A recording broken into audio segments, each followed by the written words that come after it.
Now this is the next step in what I do to fine-tune the little bike for this riding season. It's got a lot of power. There's not a lot of snap to the pipe, and I don't know if that's because my squish band is too wide. I'm just not sure. So I'm going to drive it like this. What I'm going to do now though is I'm going to take this apart here, take this back clutch cover off. I'll take the front off too. I'm having a kind of a chuttering noise. It just kind of shudders. And I think what it is variated weights in the front because they're a little bit squared off.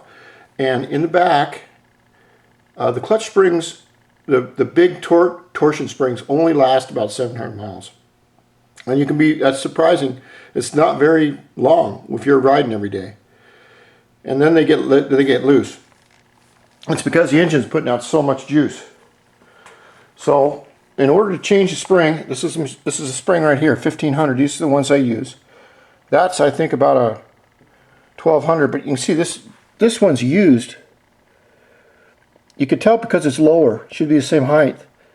Now this is your standard top of your clutch torsion spring. What I did was I happened to find on eBay one of these Molossi torque, something or other, torque. You put it on the top right like that, and then you rebuild your clutch. Now to rebuild the clutch, you can see how it's done right here. You put it on the top of the spring, and then you put it right underneath clutch. In order to get the clutch apart, we need 3 tools. A ZTR clutch compressor, which I've had for a number of years now. This is worth its weight in gold. It's great.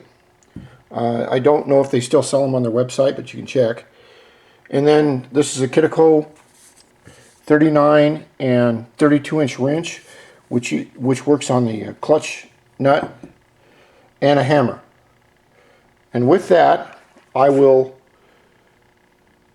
take the bottom end apart here.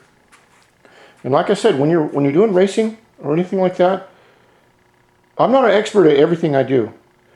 But there are 2 things I learned about racing. And that is, never experiment on race day.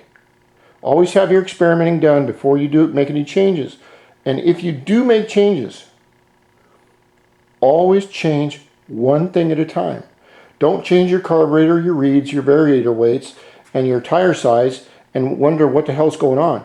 Keep everything in pretty good shape, where it's like this engine here.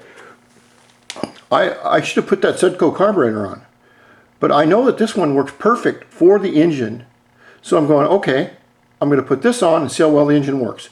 If the engine works fine, then I know that the Sedco carburetor isn't changing it. It's the engine itself. So now what I'm going to do is I'm going to tear apart this lower end, and I'm going to film it after I get it on the bench. And we'll replace the lower end. This has to be done because these engines put so much power onto everything. And I just like doing it because it's fun. And after you've done it, 200, 300, 400 times, you can do it blindfolded, upside down, singing the German national anthem backwards.